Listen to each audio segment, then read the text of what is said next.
wannan kujera ta gwamna ya kamata al'umma su sani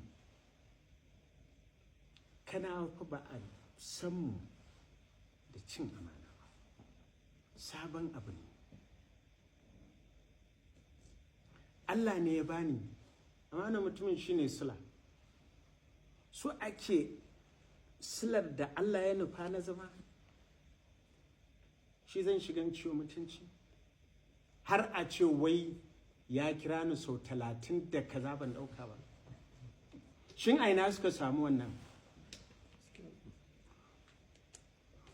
Kuma WhatsApp suka je ko ina ne suka je suka ba su wannan dama?